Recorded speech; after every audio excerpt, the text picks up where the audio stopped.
Welcome to the Gamer Dad podcast, where we talk about all things Magic the Gathering. We strive to make things fun, fit into our busy lives, families, keep things casual, and show you how you can too.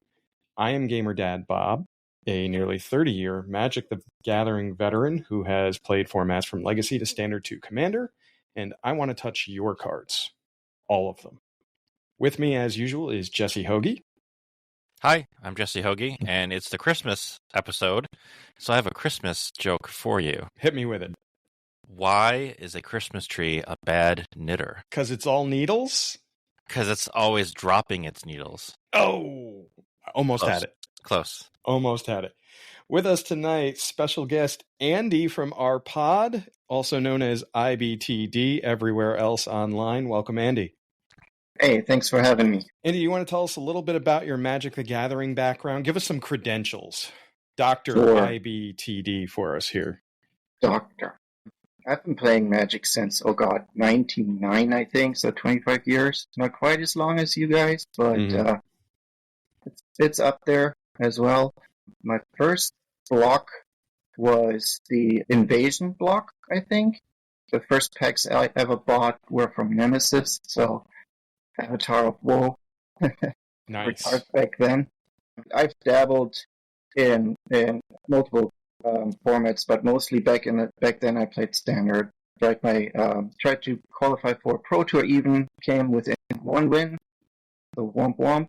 But ever since I took a break in between, but since coming back, I've been playing just Commander and casual as it. Excellent. So this episode tonight is called Casual Commander ? I'm Ron Burgundy. So this should be in the form of a question, because a lot of people dispute whether Commander can be casual. And as usual, most of our podcast topics come from our Discord. So if you want to join us in our Discord, come on over. There's interesting stuff going on. So many people believe that Commander simply can't be casual these days. And admittedly, it's a challenge. Today, we did bring along our podmate, Andy. He's going to talk a little bit about deck building philosophies and everything else in between. In particular, how to keep things casual. So what defines a fun Commander game? And this is very subjective, but Andy has actually started a blog, and that's where I brought a lot of stuff over from this. And one of the best quotes I pulled from this is, playing games of Commander where every player gets to show off the theme of their deck while getting roughly the same amount of time is something that I am always hoping for when sitting down. If everyone is engaged and gets to do what they built their deck for, then everyone will be satisfied and have fun, regardless of the outcome of the game itself. And that, to me, is far more important than bragging rights after a casual, non-tournament game of Commander. How do you guys feel? Andy wrote this, but how do you feel about that, Jesse? Is that it? I mean, for me, that's it.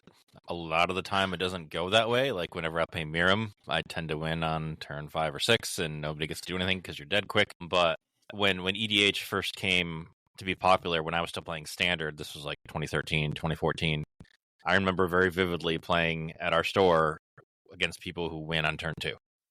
Mm-hmm. And it's like, that wasn't fun. I played 2 lands, and that's it. And now I'm dead. So that reminds me of like playing Best of 1 when the red Leyline was out there, and you would play a tapped land, and that's it, and then you're dead. That's not fun. Like, no, that's not even playing. That's not even playing, and it's not a tournament. Like, if you were at a tournament and the objective is to win and win fast, then I get it. Do exactly what you need to do, win as quick as you can. But this is casual. We all tend to build stuff to do stuff like wacky combos, or I play vampires, or Wolverine. I want to do Wolverine do its thing. It's not about winning as quick as you can. That's just not how casual Commander is. And it shouldn't be. That's the whole reason it's called casual, right? And that is not the C in CEDH. It's not casual EDH, right? That's competitive EDH. So, Andy, is there anything else you want to elaborate on here with what makes a Commander game fun for you? Because, I mean, this whole statement you had pretty much resonated with me. This is how I felt about games, even back in 2013, 2014 when we started playing, where and I've said this in previous podcasts, we'd sit around a table, we'd play cards for hours. Sometimes it was the same game. We'd have a snack in between. We'd have some cups of coffee, drinks, break for lunch, or eat lunch and play. Is that the spirit of Casual Commander? I think so. I do think that every person needs to define it for themselves. What is fun for me, right? There are people who enjoy competitive, so CEDH, right? And that's fine. There's nothing wrong with it. When it comes to Commander as a format, I think the most important thing, there are two things. You have to figure it out for yourself what is fun, and then you have to find like-minded people that are more or less along the same lines, that want to do the same thing, that want to achieve the same, feeling during a game. Mm-hmm. And there's no point when I would sit down with a CDH player at a table. There's just no fun for me. And Jesse alluded to it too. So I think you have to figure it out for yourself, and then every pod has to figure it out as a group for themselves. So is this part of that Rule Zero conversation? Is that how you jump in there? Is that the jumping off point? Sure, it can be. So Rule Zero often happens before a game, I would say, and not so much before a group gets together. I mean, it can. I think in general, yeah, I would say it is part of it for sure. Okay. So Andy's outlined some things that are do's and do nots, mostly do nots. This feels like thou shalt not. But I think every bullet point that we have tonight is very relevant to keeping games of Commander casual. And I think another thing to point out, because I don't agree with all of these, first and foremost, I think that's also important to that conversation that you just talked about, right? Is everybody talks about that sort of thing. But a lot of these, I think you can find some happy places where you might be able to allow one of these or two of these bullet points into your pod. And that, to your point, is your level of casual. It's, okay, not this, but yes, this bullet point, yes, this bullet point. So the first thing that we have on here is fast mana. And I think that probably right there is what separates a lot of decks from casual, regular to competitive. And cards like, what did you say? Mana Vault, Soul Ring, Moxes, stuff like that are, what did you call them? Mana positive? Yes. So I call them mana positive because the moment you play them and use them, you can use them right away and get more mana out than you actually put in to cast them. Right? There are plenty of zero mana artifacts like Chrome Mox, for example, that you play for free. You can tap it right away to get more mana. Soul Ring is another example, and Soul Ring is a heated discussion everywhere these days, I feel like. But yeah, those types of artifacts considered fast mana, definitely pushing decks into the CDH levels. Okay.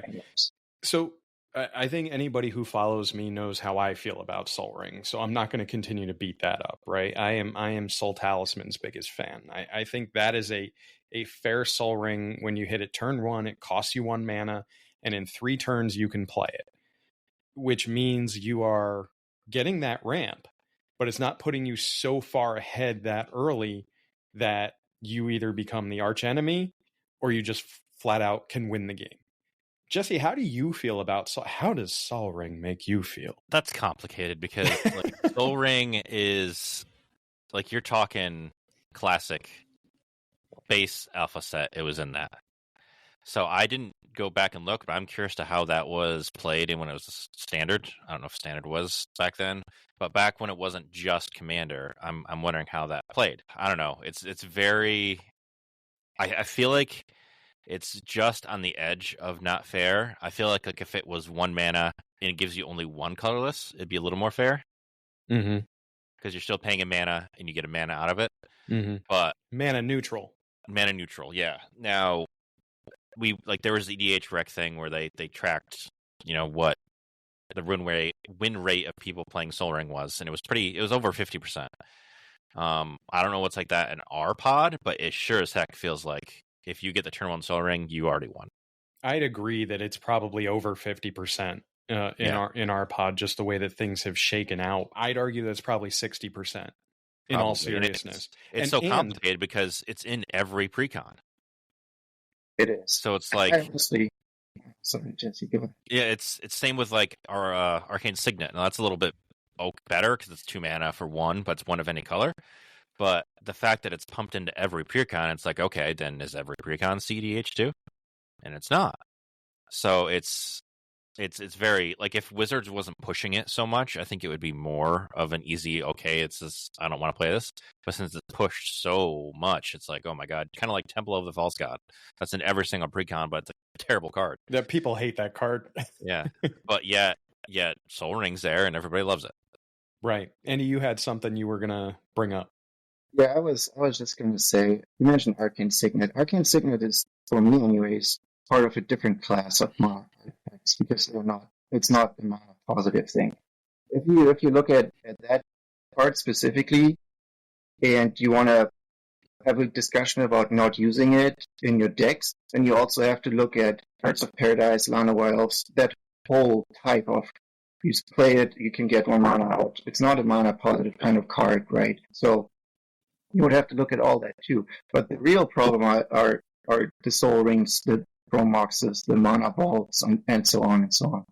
Because they can speed up the first or second turn so much. Now, we're talking about the Mana Rocks. What about Ancient Tomb? Ancient Tomb is slightly different for me, for the sole reason that it is a land. It's not, you cannot, like, play an island, for example, and an Ancient Tomb in the first turn, but you can play an island and you were able to play a Mana Crypt or Jewel Float, right?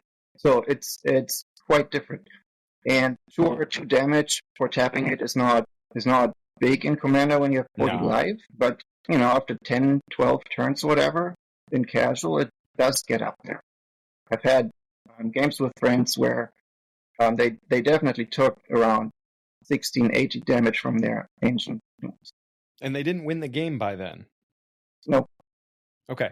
So that might tell you also what you need to know about Ancient Tomb as well there. That is not as oppressive. Even though, I mean, I think it's also deck specific, right? Because Ancient Tomb in a mud deck, that's what we used to call artifacts, if you guys remember that back in the day, is a much better turn 1 than Island. Because now I am ramping turn 1 into my artifacts. I can play a Soul Ring and something and a Mana Crypt, and then I'm playing other stuff off of that, and holy crap, I have like 5-10 mana available turn 3. It's that in the right deck and in that situation is oppressive. Are we building decks like that? No. So Andy, I know another thing that you touched on in your blog post is you do have an alternative to Soul Ring. What is it? Because you teased it and you didn't actually bring it up. So is this a later article of yours, or what is your solution? At the moment, I'm just mostly thinking about just putting in another basic land, quite honestly. I have tried Soul Talisman. It's just not the same. And every time I tried it, I wish I had a basic land instead. Because by the time Soul Talisman actually is active, I missed at least 1 land drop. Right. Okay, that's interesting. So add a basic. All right. That's at least one option. I'm thinking about a few other things here and there, but nothing really outside of the normal ramp spells or ramp artifacts comes to mind, honestly. It might just be better to just play an land, even if it's a fetch land, right? Then out your deck at the same time. So. Okay. The next bullet point we have are tutors and linear deck strategies that just basically goldfish. And from what I've watched in CEDH, that's the metagame. I mean, that's the format, right? You want to build a deck that basically goldfishes, ignores as much interaction as possible outside of protecting your thing, your linear strategy. That's your form of interaction in CEDH. So each game should have its own unique puzzle to solve. So for example, in a casual game of Commander, I played Ward of Bones a few weeks ago, right? That was borderline good or bad, right? But it was a unique puzzle to solve for the table. But when you're goldfishing off of tutor, off of tutor, off of tutor into Thoracle with the, what is it, demonic consultation? That's the combo in most of these CEDH decks, right? So you get the Thoracle win.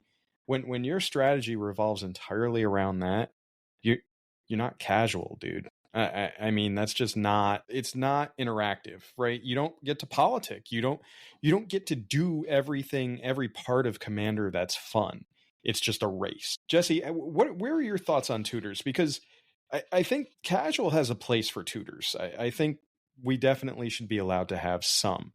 Some tutors are better than others. As we know, Black has the best ones. But there's a place for them. How many? What do you think, Jesse? I think conditional tutors are the way to go, and like tutor for a land are okay. I have my Wilhelt deck that has a lot of sack engine stuff. At first, like if you look at the considering, I have demonic tutor, vampiric tutor, they're all in there.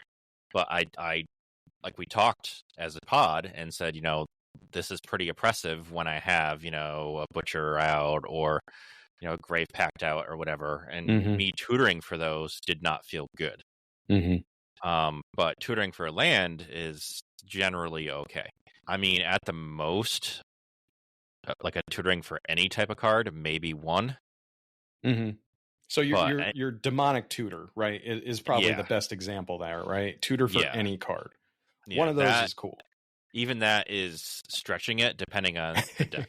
It's depending on the deck, because it's like, if you have a deck where one card, if you get that one card, no matter what, you always win, that's stretching it. You know what I mean? Because, like, if I have a black-green deck or whatever, and I tutor for, I don't know, a hoof, it's kind of conditional, because I have to have the rest of the board state to support that hoof. Whereas there are other decks out there where you tutor for one card, and no matter what your board state is, you win automatically. It just puts you that far ahead. Yes. So it really depends on the deck, but I'm generally okay with one. And in like an example for my Wilhel deck, if I tutor for a card like Grave Pact, that generally will get me so far ahead that it's, unless you guys have enchantment removal, it's pretty much done. Right, depending on the board state, cards in hand situation. Because like if I tutor for a butcher, that's a little bit different, because it's easier. Usually, it's easier to deal with creatures than it is enchantments. Usually, except it's what is it, a 5/5 flyer that something like that, yeah. No big deal. No big. It is a 7 casting cost creature, where Grave Pact is 4 casting cost. Andy, did I touch on the spirit of tutors and what we're thinking? Did I miss anything? Anything you'd like to add? No, I think you get most of it. I think what you said is tutors have this thing about them where when you put too many in, you're only looking for one certain strategy to pull off, right? And that's what CDH decks are for the most part. They have one, maybe two win conditions, but one main strategy. And they use tutors to get to those couple cards, right? And if you run too many of them, the deck plays the same every single time. And for casual, for me anyways, I don't think that's fun. If my deck plays the same and it's predictable that I can get to the same result in 2-3 turns, right? Where's the point in that, right? So that's how I'm looking at it from a casual point. Again, it's perfectly fine for CDH. Right, but the spikes are going, but the point is to win. Yeah, exactly. But I do think the same that what you already said, that some tutors are okay. Like if you use them in moderation, like 1-2 tutors in a 99 card deck, right? I think that should be okay, right? It also depends a little bit on how oppressive is the deck in general. Like if it's already a really oppressive deck without tutors, don't put tutors. It's just gonna make it worse. Like my Wilhel deck is pretty dang oppressive without the tutors. If I get the right stuff out. It can be, or for sure. My Prosh deck, that's pretty oppressive, so I don't have any tutors. I don't want to see that deck with tutors in it, Jesse. I mean, the outs that you have in that deck right now, as it is, are pretty insane. And imagine being even more consistent with that. I mean, I wouldn't say we tolerate Prosh. I think as we described it and as Andy described it, Prosh is a fun puzzle to solve for us, for the table. It's an interesting and unique puzzle to solve, right? And if you guys watched our stream with Steel City, Brad and Steph, they were playing against it that way. It was like, oh, I'm gonna interact with this. Oh crap, Jesse just played literally another card that does the same thing. For redundancy, now I got to figure out how to interact with this deck all over again. And it's that fun puzzle to solve. Now imagine Jesse was able to just tutor for that and have that redundancy every game consistently, the same turns, and do what he needs to do. That takes the fun out of it for your opponents, and we're just sitting there waiting to be killed. Right, you're waiting for the machine gun to be pointed at you. Right. The pew pew of Prosh and other cards. That's a big reason why I haven't upgraded it much past the first pass that I did a year or two ago. Mm-hmm. Because it's going to get to the point where it's so OP that it's just not going to be very fun. Mm-hmm. So like I have 2 or 3 cards maybe I'm going to put in it now, and I'm probably going to keep it, other than maybe doing some different land. That's pretty much probably what it's going to be. You can definitely over-engineer things. Just to give another example of tutors real quick. One of my decks, I just recently edited out a tutor. My Farah deck, God of the Polis, had a Moonblessed Cleric in it. And the way that would shape out was I would play it, and the enchantment, I can fetch an enchantment with it. The enchantment I would look for is Plaza Deep Dwelling, which can then flicker over and over the Moonblessed Cleric to find stuff like Sphere of Safety, Ghostly Prison, and so on, and so on, and so on. So I took it out because, again, once I have the Cleric, I would always do the same thing. And it leads into our next topic, but it would not be as much fun for the other people on the table. Right. What's the story your deck's telling when it's the same story every time? And I think that's something that casual has that's unique, is that every game plays out differently when you're playing a casual deck, a theme deck. It's not just a pile of efficient tutors, same linear strategy and everything else. I think we beat this to death. Tutors are good while limited, while they help you a little bit, while it's not oppressive, while where you're blinking and tutoring every single turn and getting everything.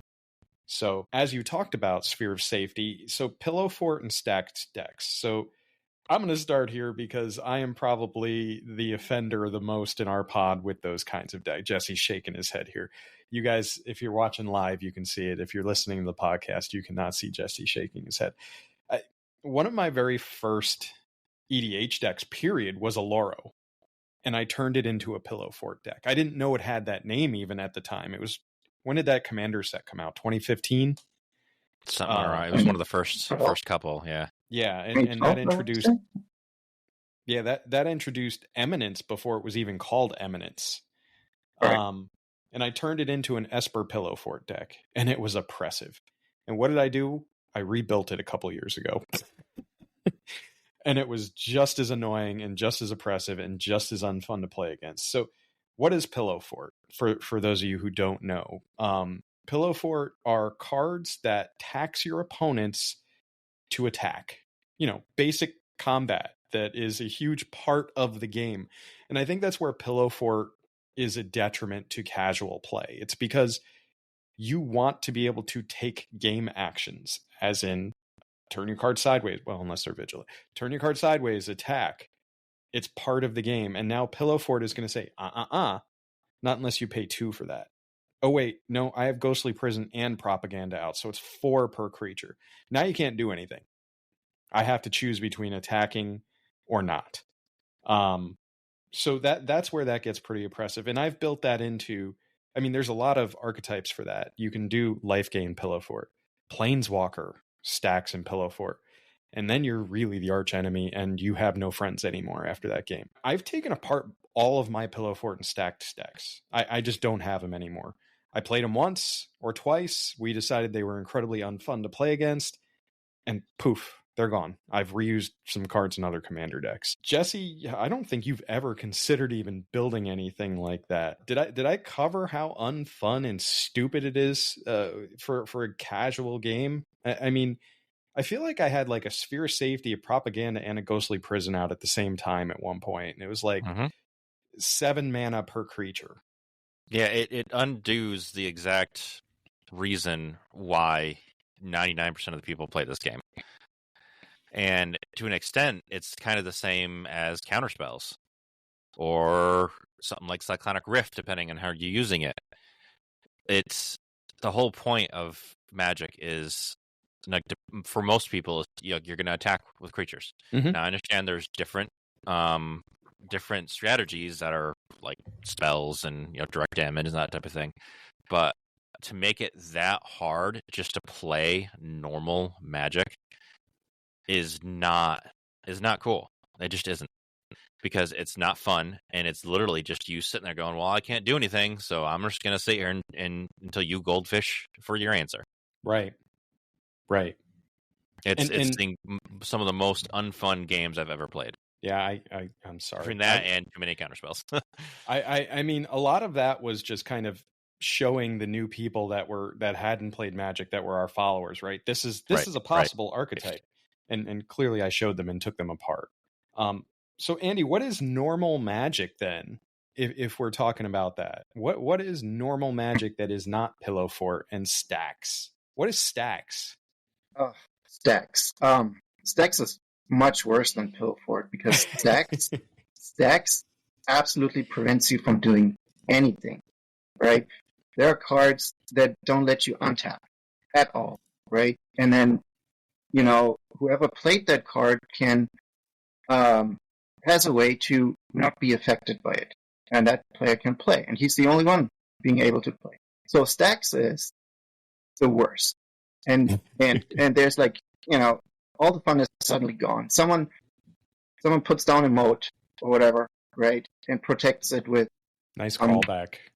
Yes, moat, for those who don't recall or don't know, is a card that prevents any creature on the ground to attack. So that any creatures on the ground can't attack. And then if you add to it that all creatures lose flying, no one can attack it. And then you sit there with your planeswalkers or whatever it is, and you have like no competition. So Stax is the most unfun strategy you can employ in a casual game, and I don't ever want to see it. I played a game actually not long ago where one of my friends, and he only had one Stax card in the deck, but he happened to pull it, and it was a Winter Moon. So it's not even the worst of them. I hate Winter Orb. Not Winter Orb, Winter Moon. It's not even the worst one. That's the new one, right? For Modern Horizons? That's the new one. Yes, that's the new one. It says you can only untap one non-basic land, right? So it's not even the worst. But we just happen to have two people on the table playing 3-color decks. And mana bases for 3-color decks, if you ever looked at them, they don't run many basics. One of the guys was just sitting there, untapping 1 land per turn after he tapped out, and then Winter Moon came down. Right, so he untapped 1 land per turn, and at the end he was like, "Yeah, I probably could have won the turn, right, where I couldn't untap because of my commander and this interaction, that interaction, right, or at least I could have done a lot of damage to you guys, but he just couldn't, and suddenly all the fun was gone for him and for another person at the table, right? Mm-hmm. I just happened to play a 2-color deck where I just fetched just basics from the beginning without knowing that would happen eventually. But, so I wasn't as affected. But, again, Stax is terrible. Don't do it in casual. Just don't. Yeah, I think another thing that goes with that is kind of like with your gate deck, Bob. A lot of people don't pack enchantment removal compared to creature removal or compared to land removal. Nobody really packs much land removal because that's also not fun. But there's not a whole lot of enchantment removal out there. So it's even another thing out there. Like, yeah, okay, I play this enchantment that's stacking you, but you also have no removal for it, so you have no way of interacting with it. And as a casual player, I have to give up a slot from my Goblin deck for something that takes care of enchantments, right? Mm-hmm. So now I have to break theme just to do something about that. And I think this all going full circle here with what we talked about on tutors and everything as well is I just want to be able to play the game. And again, archetypes like this, styles of play like this, just prevent players from playing Magic the Gathering. And that's just not fun, not for casual. It again, if your goal is to win games in the most oppressive way that says F you, play Stax, buddy. You're on it. You can be that guy. You can be that gal. Play Stax. For casual, for us, for our pod, I took those decks out. They're gone. They're not in my rotation. I don't play them. In fact, after I played Ward of Bones the other week, I replaced it. It wasn't super oppressive, and it was a card that was on theme for what I was trying to do, and it bought me some time. I ultimately still lost, but it bought me some time to do what I needed to do, but it still didn't feel great for the rest of the table. So I took it out, and these are conversations that you guys can have. And Andy thought it was fine, which was hysterical, but he didn't think it was great, but it was fine. So, but I took it out. I took it out. It didn't need to be there. I had other strats that I could have employed or other cards that I could have put in. I don't even remember what I subbed in already, but it's gone. So I'm not doing that either at this point. The next kind of deck, ironically, we're going to face tomorrow night, so stay tuned, are storm decks, dedicated storm decks. This one I'm a little iffy on for a couple reasons, but let me talk a little bit about why they may not be casual. Dedicated storm decks can be tricky to pull off. They take long turns, they either win or they fizzle. Long turns suck.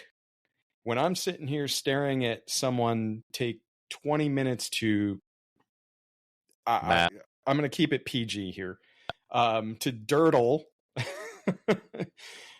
it's not fun. It's not fun for the other three people at the table. And the table sits there, they check their email, they make a snack, they come back. Am I dead or not? Like, what happened? Did you kill me? I don't have any. I happen to be tapped out when the storm deck went off. I have no interaction. I might as well walk away. There's no point in even being there. Now, I think the reason why I have less a problem with storm decks is because they tend to fizzle if you don't sequence them right, if you just have bad luck, and stuff like that. I have a storm deck. I run one. Nobody likes it. Urabrask has not won once. It is a stormy deck. It's not actual storm, but is a storm type deck. And it has fizzled. It just happens. And I think that's why I have this lower on the list, first and foremost. And secondly, I don't think it's not casual, but it's also not competitive unless you are uber consistent, dedicated storm deck where you have a finely oiled machine and you're going to have all those cantrips and you're going to eliminate the randomness that could be screwing you over. Jesse, did you ever run Storm in Standard or Legacy or anything? Like, because I ran Ad Nauseam Tendrils in Legacy.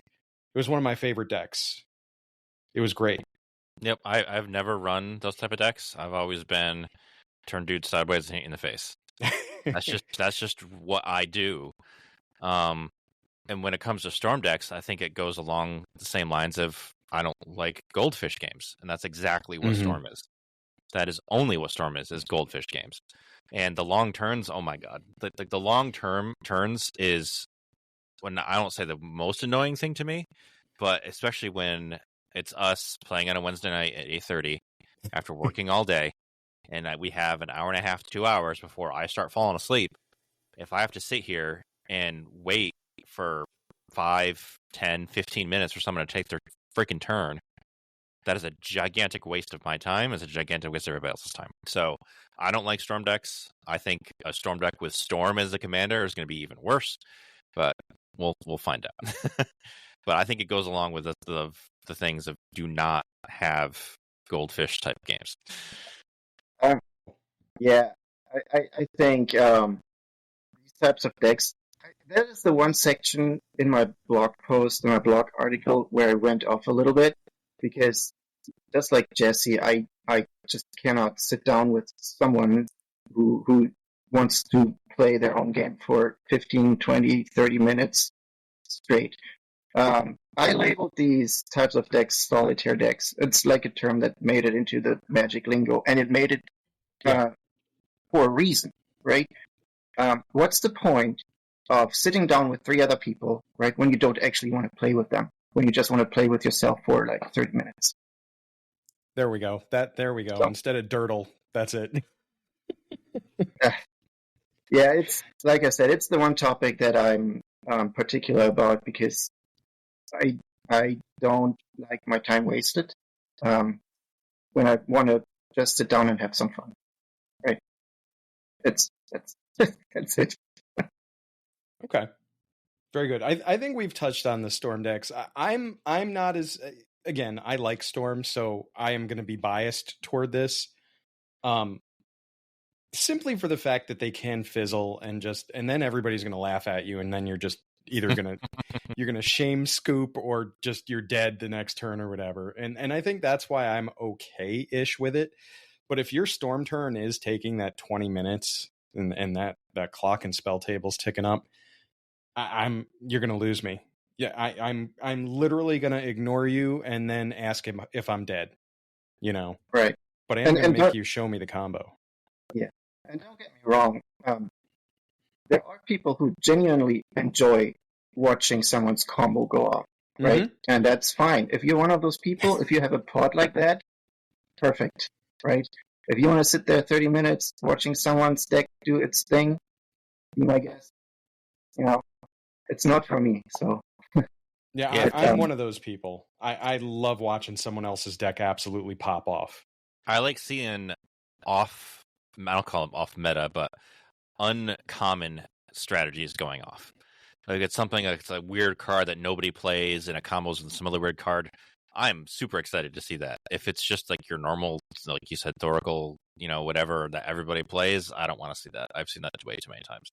Right. Show me something that I've never seen or hasn't been played in 10 years, interacting with something that hasn't been played in 30 years, then I'm impressed. Okay. I can accept that. So we've got 2 votes for Storm bad, 1 vote for That's okay. It's not so much the Storm per se. It's really just it's the solitaire. But yeah, holding all the game time, all the game actions, right? Yeah, that is very valid. Very valid. All right, so So we've reached the point in the podcast where we're going to take a break for, is it flavor text or is it song lyrics?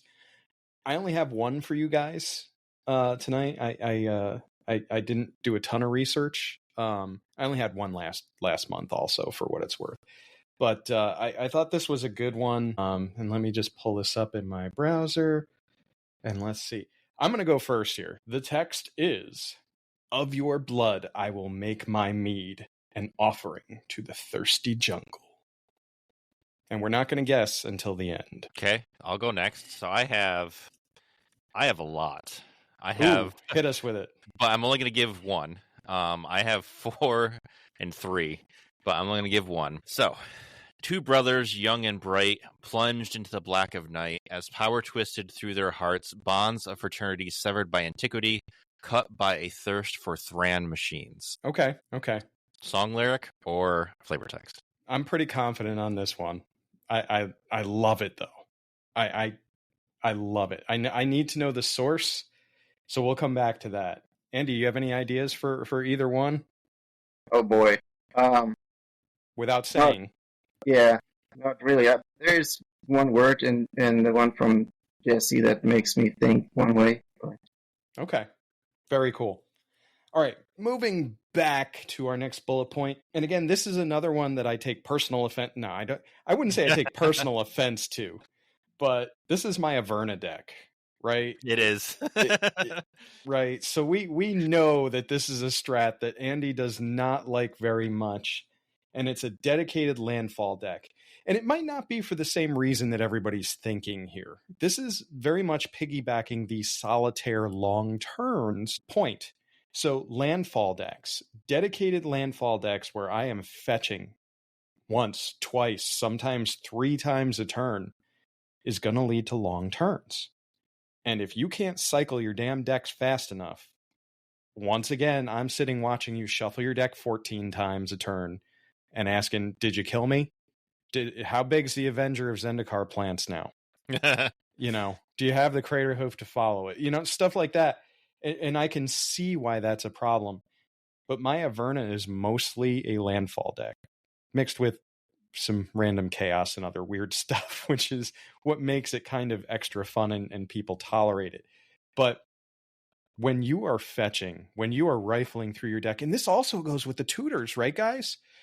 I mean, when you're rifling through your deck for cards and you're doing this every turn, the turns get longer and longer. And back to Jesse's point, we all work. We're all 40 somethings in our pod, except for Joe. He's the baby. We're all 40 somethings in our pod. We have lives. We have families. We work. Some of us have kids that drain us. You know, I didn't mention that I have a 4-year-old at the top of the podcast, but you know, lately his kick, chocolate. I wants chocolate all the time. Breakfast, lunch, and dinner. And it's awful. Because you know what kids get like on chocolate? Super Same hyper. as my daughter was tonight after gingerbread and eating basically a whole can of frosting. Super hyper. So while my kid has drained the life out of me from the time he gets home from grandma and grandpa's to me sitting down to a game of Commander, now I'm watching you shuffle your deck 6 times in a turn. That's not cool. Only 6 times. That's not cool. So landfall, shuffle, tutors, anything that's going to take long turns again. And why is that? Let's boil that down. Jesse, what are you thinking there?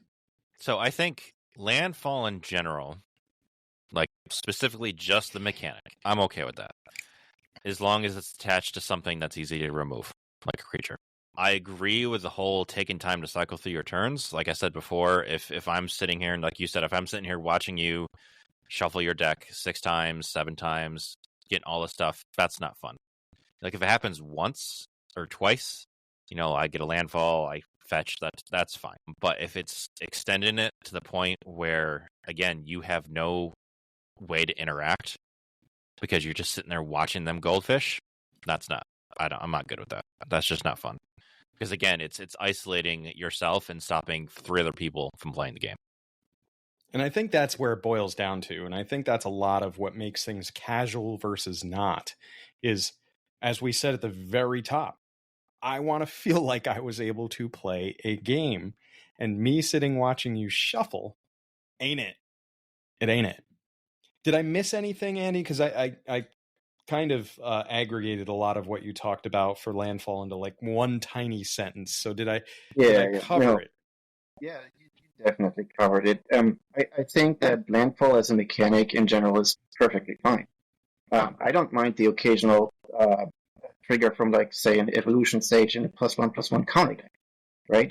But like you said, the problem comes in when you have creatures out that lets you play multiple lands in a turn, and then the lands are fetch lands, and you get like 6, 7, 8, 9 triggers per turn, 6 of which are, you know, you have to shuffle your library, and you have to shuffle, and you can't just fetch them all at the same time because you have triggers in between that rely on the library. And, you know, that's where the problem comes in with, sitting down with a group, right? Mm-hmm. It's, again, the monopolizing of the time. That's the issue for me, because that is not fun. Again, as a mechanic, I like landfall. It's fun to see sometimes decks pop off in MTG Arena, and with all the triggers going on the stack, and it's a sight to behold. But personally, I can't even imagine playing a landfall deck myself because I don't want to. I just don't want to do the shuffling. Now, take the same argument and say Arena comes out with 4-player Commander. Is your feeling a little different because we suddenly don't have to shuffle? It does it on its own. We don't have to keep track of triggers. Yeah, it does it on its own. If Commander as a format is going to get available on MTG Arena, I would be okay with it. Because resolving a full turn of landfalls, sure, takes maybe 5-6 minutes, and that feels long when you're used to click, click, click, and, you know, It feels long, but if you compare it to paper, it's nothing, right? And in that case, I would be okay with it. It's really just sitting down with friends and seeing not just me, but two other people at the table be bored, look at their phones and whatnot when they should be engaged on the game. I was just gonna say, does playing in person as opposed to on spell table with all the extra shuffling make it better, worse, indifferent? What do you guys think there? I think like over spell table, it's easier to zone out because up until tomorrow you'll be able to see my face because thanks to Steel City, I was able to do the whole face thing. But like if someone's doing that, I just turn around and go to a different computer. You can't even see me because you only see the table. But it's easier that way. But I think it's the same. I mean, it's a little bit easier because I'm here by myself, and I can turn around and pet my dog or whatever. But in person, it's a little harder because you're right in front of those people. I think doing that on spell table, zoning out, is less rude because the other people don't notice it, like Jesse said. Like if you be on your phone, if you are on your phone and the other two players are on their phones as well, you just notice. And, I'll be honest. There was a couple times where Matt was taking his 30-minute turns. I'm not kidding. I dozed off. I'd sit back in my chair and I would just doze off. Matt is thrown under the bus in yet another podcast where he cannot defend himself. This is a recurring theme now. I'm sorry, Matt. No, I'm not. I'm not. Poor Matt. All right. Infinite combos. There's a place for them. Decks need a win condition. When your deck's entire strategy is to assemble the infinite combo, you're no longer casual. How do you assemble the infinite combo? Through tutors. Through everything else like that. I don't think we need to beat this one to death because a lot of what goes into an infinite combo, we've already talked about that makes the game unfun. Solitaire, goldfishing, long turns, billion tutors, same exact line of play every time. You are no longer playing a game, you are solitairing. You're playing against yourself. And you have that long turn. And if that's what you want to do, casual ain't it. Because there's no puzzle to solve, there's no game to play. You are just shuffling through cards. The whole puzzle to solve thing, you said that a couple times now, that actually helped me deal with Commander a little bit better. Because, you know me, I like to win. But at the same time, it's like, I wanted to stop getting so angry if I didn't win. And it's like, okay, it's like a puzzle to solve. I'm like, oh, that completely changed my perspective on it. Because I think you can probably agree that ever since I started thinking that way, I'm not as salty. But I still get salty for things. But you're human. I'm human. We're still going to get frustrated over stuff. Right. But like improper threat assessment like Matt does. But shots fired again. Pew pew. Calling it a puzzle is a much, I don't know. It's easier for me to handle things that it's like a puzzle. So, but it's like it was like a breath of fresh air when we were playing against Steel City because their threat assessment was spot on. Mm-hmm. And it was just like, okay, everything they did had a purpose on it, and they weren't targeting me, because they wanted to. It was nice. It is something to be said about playing against strangers as opposed to the same people every week. Right. You get a fresh perspective there, and you're like, oh, as it turns out, I am the threat. By the way, I'm not biased against myself. Yeah, I could have taken out Steph easily, but I also would have opened myself up to get taken out the next turn. So I chose not to because that's just my choice. And I'm sure they chose not to do things to me because it was their choice. Mm-hmm. But it just, I don't know, it seemed, I liked how to play one, even though I did not win. I'll put things in a really good perspective that Jesse just brought up, and he probably doesn't even realize this. Probably not. So, Andy, when you beat him with the Hobbits deck to end the night, right, with the Crypt Incursion. Yeah. Do you remember what Jesse's reaction was? Yeah, he said I could have done that much sooner, which I agree with, but I just was so tired that was that I didn't after realize. His initial reaction, which you don't remember then. His initial reaction was, oh my God, that's awesome. Yeah. Well, mostly because he played it so much better than Matt does, I wasn't expecting it. That's 3. But Jesse, your initial reaction was, holy cow, that was cool. it wasn't, oh my God, I'm really angry. You never reached that point. You did be like, hey, why didn't you see that line of play sooner? But like in the spur of the moment, Jesse was like, oh man, that was awesome. That sucks for me, but that was cool.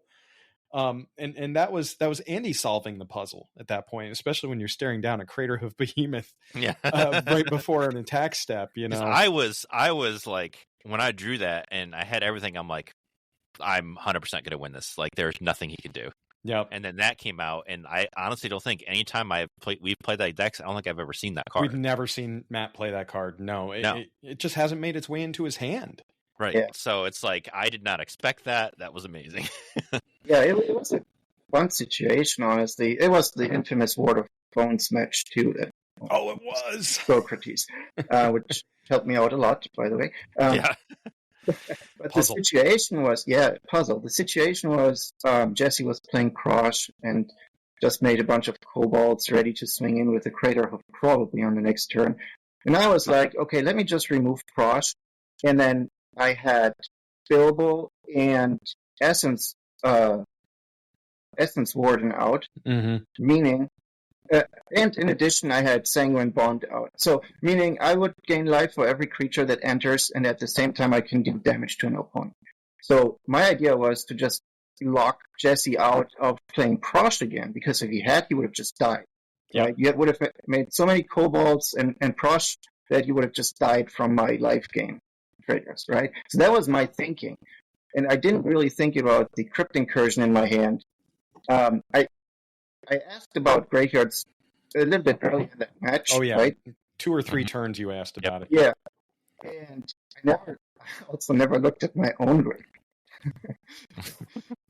and just when I was facing down this Crater Hoof, I was like, I think I'm dead, but let me just check my hand one last time. And then I'm like, oh, this is actually an instant, not a sorcery. And this says players and not opponents. So I was looking at my own graveyard, and there were enough creatures in there to just, finish the game. Yep. So, yep. And that was great. That was a puzzle to be solved. Exactly. And that's one of those things where you can be frustrated in the heat of the moment, but Jesse actually was impressed and then frustrated. I mean, that was one of those things where you lose out of nowhere, but like, holy crap, that worked. That was cool. And we got to go to bed after that. I mean, that's our reward every Wednesday night, usually. It's like against Steel City, we were done at 10. I'm like, yes, I can go to bed and get an extra half an hour sleep. We get to go to bed. That's right.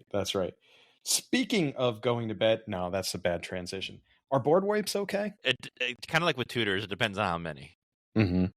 And we'll all include bounce stuff included in board wipes, like Cyclonic Rift and Aetherize and those type of things. Like, I remember we played a game where I Aetherized and you guys didn't expect it. Mm-hmm. I think it was the Elf deck from Lord of the Rings. Yes. But a certain amount of board wipes are okay, but when you have a deck that has 9, 10, and the whole thing is board wipes, that's not cool. Like, my Torrens deck has 1 or 2 board wipes in there. And my whole thing is I board wipe and then give my guys protection. But I only have like 1 or 2 in there. Mm-hmm. Whereas I don't remember, there was a night where I'm pretty sure Andy was playing where I think total, I think I played 2 or 3 and Andy played 2 or 3. And it's like, that was Jesus. a long night. Yeah, that's so many board wipes. Like, that gets to the point where I think it's a little bit too much. Yeah. First time playing with you like that far there. Yep. That was also our second unit.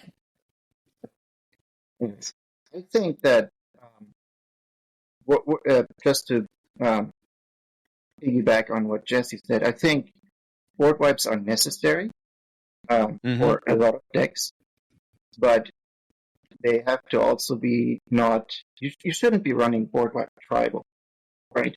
That's not fun for anyone. If you play a board wipe every 2 or 3 turns, everyone is like, "Oh, I have to rebuild again." That's not fun. Board wipes and planeswalkers. I mean, it's a strategy. It is a strategy. It's a choice. It is. Yeah. Nobody wants to play that, and that is not casual. That is arch enemy. Exactly, it is arch enemy, and I find myself playing my planeswalker deck less and less, exactly for that reason. Because every time I play it, I end up wiping the board 2, 3, 4 times before my strategy actually can kick in. But that is also the nature of Planeswalker decks. There's two good ways to play them. One is the board wipe route, and the other one is the Pillow Fort Stax route. Why not And both? neither. Yeah. You can probably do both. But those are the strategies for Planeswalker, in my opinion. Right. I think board wipes have a place. My stance on board wipes is if I have a board wipe that is going to benefit me in the sense that it doesn't touch my strategy and it wipes everybody else's board and I can swing and win that turn, I'm playing it in my deck. Like what's the one that says like destroy all non-enchantment creatures or whatever, or is that like Winds of Wrath or something like that? Or the one that says destroy all creatures without counters on them. You know, if you've got a counter deck. I have that in Mothman. Yep, they're very specific. Oh no, it wasn't destroy. It was return to everybody's hand any creature that doesn't have a counter on it. I have that in Mothman. You'll probably see it Dark Knight maybe. Those a really good example. Those are fine for me. A really good example is Agra, Eater of All, which is a green-black creature that turns every creature on the board into food artifacts, right? And then you can just run massive artifact removal and basically have a giant Agra and beat some. Yep. Because there are no blockers left. Yeah, that came from Blue Burrow, right? That's a really good strategy. But I would like to bring up the point that sometimes, right, for whatever reason, be it you're behind on land and you couldn't catch up so far, or creatures just can't keep up with other creatures on the board, sometimes there's a point in the game where a board wipe is needed for yourself to just stay alive. And you may not win the next turn or the 2-3 turns after, but you get a chance to continue playing. And I think sometimes that is necessary for decks. But again, you shouldn't be running board wipe tribal 2, 3, sometimes 4 board wipes, depending on what your deck is, what strategy you try to employ. There are, like we just discussed, very good board wipes for certain situations that help you, right? I think you should limit yourself. I do want to kind of expand on that because you bring up a very interesting point here. So let's take it another step further in that scenario where you're behind, right? And you have a board wipe. Let's say you're so behind that the board wipe is just not going to help you. Do you pull a trigger on it, or do you just kind of enter your scoop phase at sorcery speed or whatever, or just don't pull a trigger on the board wipe? You know, because all you're doing at that point is prolonging the game. And is that okay? My mind says no, right? If I have a board wipe and I'm like, I just got to wipe the board and I can catch back up, that's fine. But if I'm looking at my hand, if I'm down to a board wipe in hand and it's literally my last card and I have no threats, no card draw, nothing, should I pull the trigger on that? Should I reset the game? I probably wouldn't, personally. If it's literally my last card and I see no other way to get back into the game, even with clearing the board, I probably wouldn't. Yeah. But that also, if I were to, we would get into the whole Kingmaker discussion as well. Because board wipes benefit one person more than the other, usually. If you cast a board wipe to stay alive, someone else might suddenly jump in front and then take the game from there. That does happen too. So it's a whole different discussion. But what do you think, Jesse? Yeah. Are you pulling the trigger on that last card in your hand? I mean, I go back to our Steel City game. I had a Crux of Fate in my hand that I could have pulled the trigger on, but it would have benefited Steph, and it would have put Brad further behind. Yeah, right. So it's like I had that in my hand. I was in my opener. Like I could have pulled the trigger on that numerous times, but I didn't because, like, you know, it would not have benefited anybody. Like I was behind, but it would not have brought me back up because Steph would have blinked stuff. You know, I would have lost just as many creatures as everybody else would have, and she would have come out of it, you know, unscathed. Right. So 100% definitely not. Like there's been numerous times where I've been in games where I've had something or like a rift or something like that, and I'm like, I'm just not going to do it because it's not going to affect anything positively. And that kind of goes into my next point that that Andy doesn't have, but this is my own bullet point here, and that's good stuff decks, good stuff cards. And this is something I personally have a beef with as someone who builds their own decks, is what happens when you're just including good stuff cards because you have to, right? Well, I'm playing blue, so I have to play Rift. I have to play Mystic Remora. I have to play Rhystic Study. I have to play Brainstorm, Counterspell. Now I'm at like starting 94 cards or more. I have to play these cards because they're just situationally always good. We'll take that to another level. What if my deck is just a 5-color pile of good stuff? How often have we seen the 5-color deck win, by the way? Every single time. In our pod. Every single time. Right? Because 5 colors has access to some of the best cards in every color. And you're going to play them. You're just going to play them. Steph last week had access to some of the best cards in each of her color pairs that she built around in her deck. It worked very well. She hit those cards. They benefited her. She won the game. 5-color decks have won every single time they have appeared in our pod. Just is what it is. Good stuff decks are very weird to me because you are now just including cards because they are objectively good. Is it on theme for your deck? Does it help you solve a puzzle? Does it help your deck tell a story? Or is it just, this card's really freaking good? Now, I take that back. Joe played 5-color slivers, and he has not, I don't think he's won with it once. But that is not your normal good stuff deck. No, it's a sliver deck. Right. Now, slivers can be a toolbox. They can be. If you have tutors. The only tutor he had in that deck was Gamble. which he succeeded on with the Harmonic Sliver and Rooftop Storm. And if you've watched my reel from literally today. Yeah, I saw it today. Then, we saw how that worked out for Jesse and his Rooftop Storm and Harmonic Sliver and everything. But if that was not a 5-color deck, he wouldn't have had access to that kind of effect. He wouldn't have that Aura Shards ability unless he was in Selesnya. So I have a beef personally with just jamming the best cards that you have into a deck just because they are the best cards objectively. As someone who is a creative deck builder, as someone who has an idea in their head, as someone who has a story to tell with their deck, Socrates proclaims the end of the world via Eldrazi. Nobody's building that kind of crap. I am.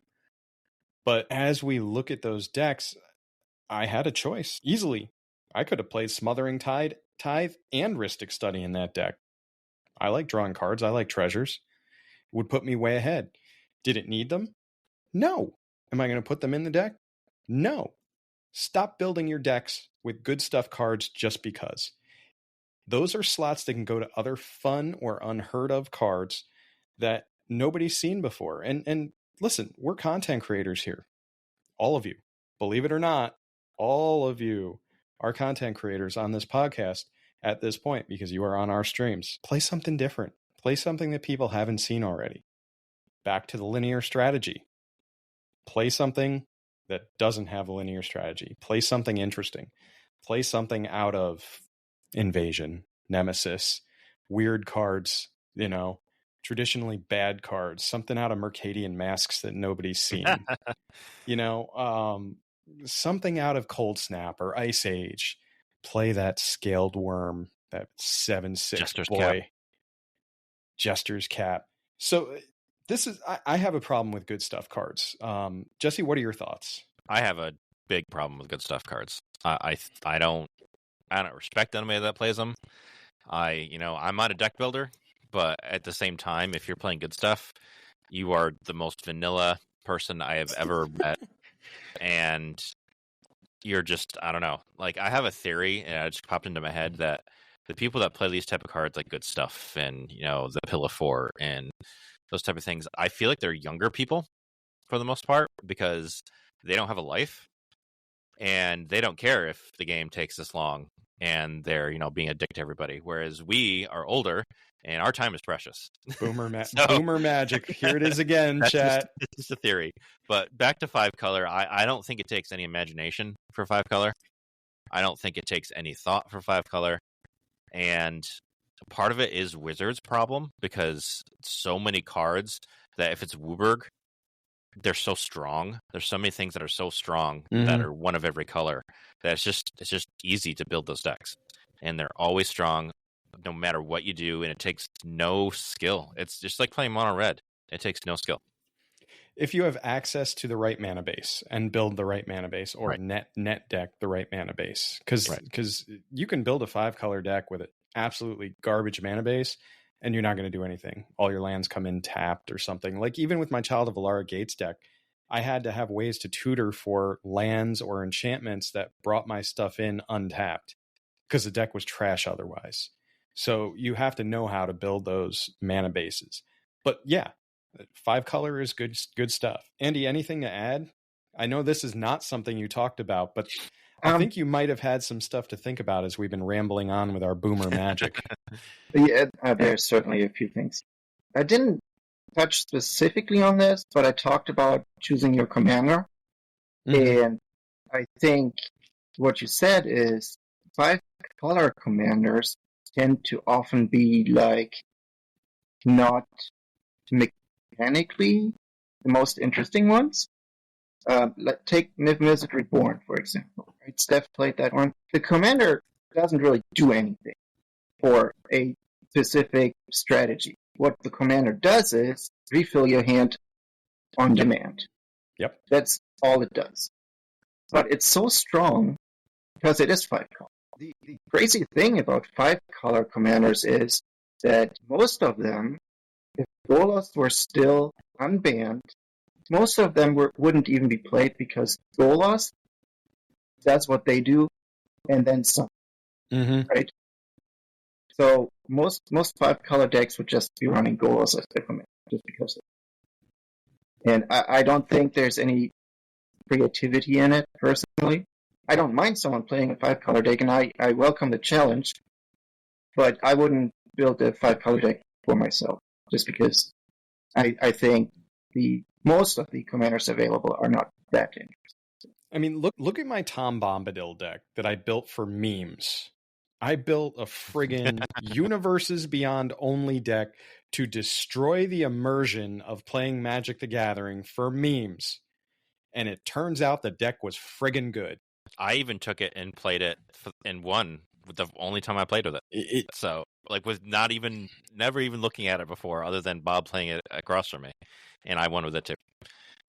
So, and Steph's deck, it was not a good stuff deck.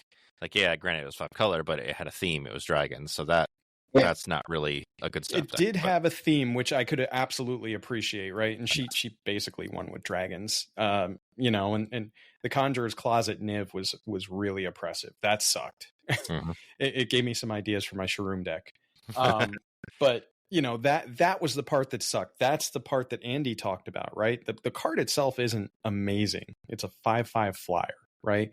Dragon, but it refills your hand, and when you can build around that. Even though you have the dragon theme, you have the sub theme of I will always have the best cards in my deck in my hand.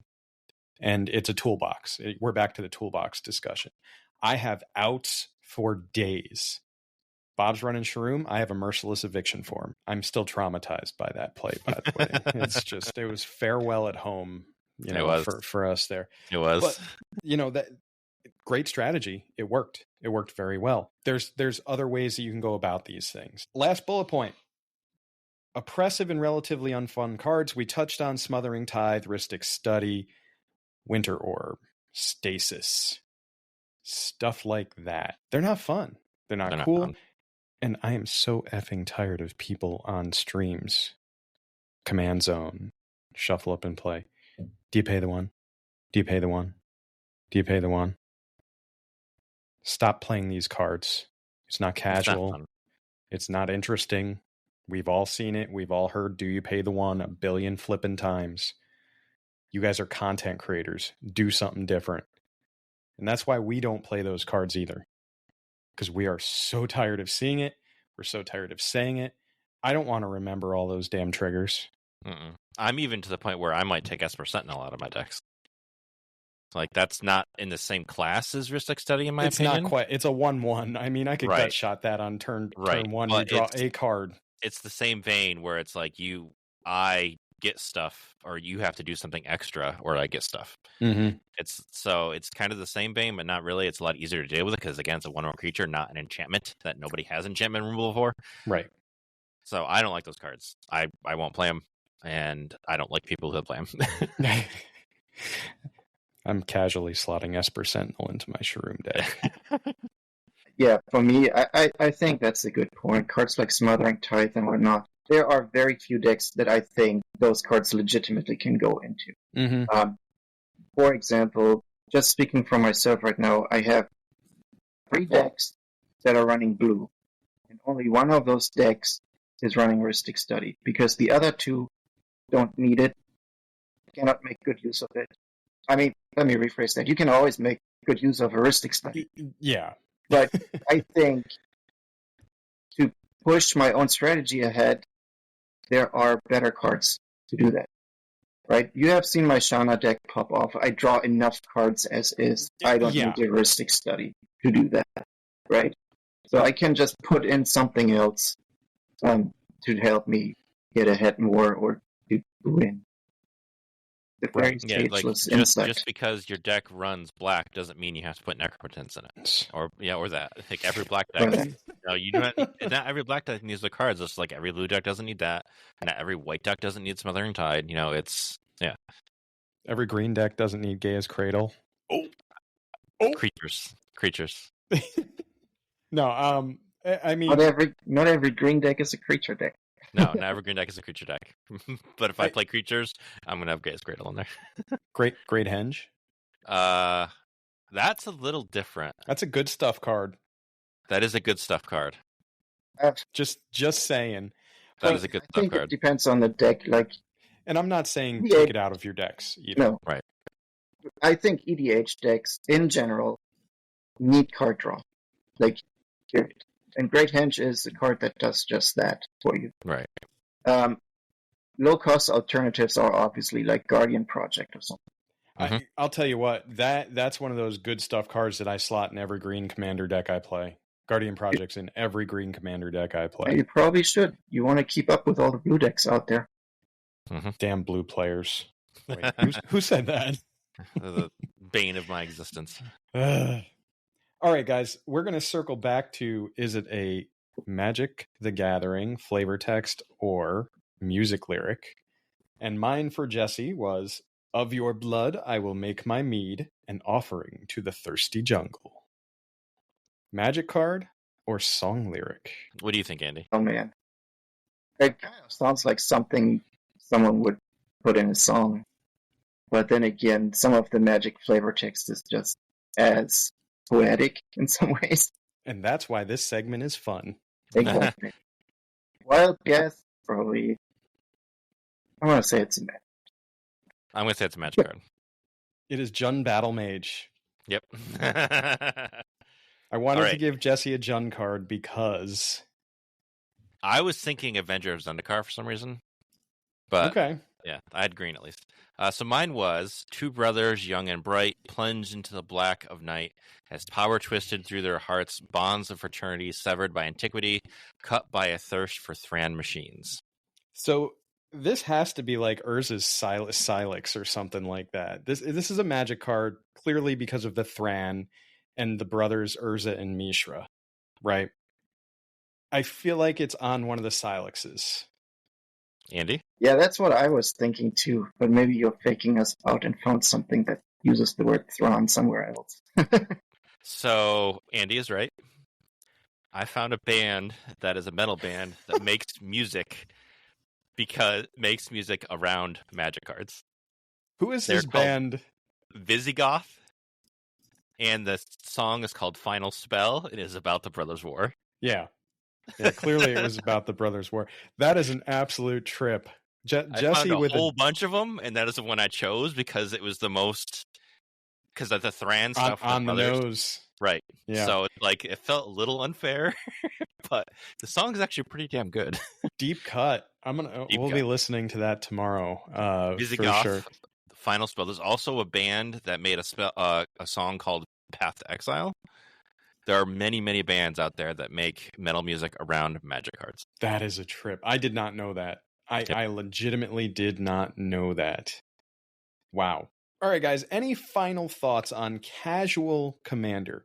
How can you guys make your decks casual for casual pods? Starts with the conversation. Follow our steps, because we know everything. We're the only authority on this. Absolutely. No, that's not true. Not all bullet points here are created equally, right? Some of these you can have a conversation about. Some of these you should probably avoid. The Pillow Fort and Stax stuff, the gold fishing, probably avoid. What else, guys? Final thoughts. Jesse, start. Just because you think it's fun doesn't mean everybody thinks it's fun. That's a good one. Andy, final thoughts. I think there's two major takeaways. The first one is, if CDH makes heavy use of something, it's probably not a casual thing. And the second thing is, and you touched on it already, the most important thing when you want to enjoy a game of Magic is, find people that have the same values. It doesn't matter if you like Pillow Fort or not. It doesn't matter if you prefer CDH or casual. If you want to have fun, find like-minded people. That's really it. Yeah, that's a reason why, like I have a store right down the road from me that I can play at. That's why I'm so hesitant to do that, because I don't know who plays there. I don't know what they think.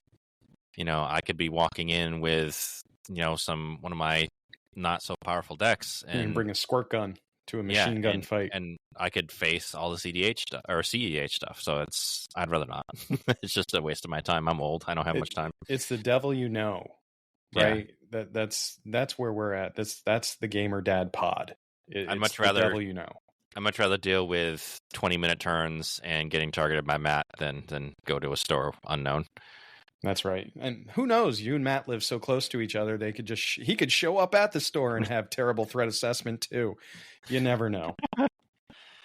Guys, this was great. Andy, thanks for coming on. I appreciate the insight. I appreciate the blog post that got the juices flowing for this. I think this was a really good conversation. This is a really good supplement to the Rule Zero conversation. If you guys want to listen to our Rule Zero talks and everything, that's our very first podcast. So go find that where podcasts are found. That's it for me, guys. Anything else out there? Oh, by the way, give Jesse a follow on Twitch. He streams Magic the Gathering right now. Andy, again, IBTD, thanks for hanging out with us tonight. I really appreciate it. You can find us tomorrow night, Jammin' Commander, back on Twitch right here and co-streaming on YouTube now. Guys, be awesome out there, and we'll see you next time.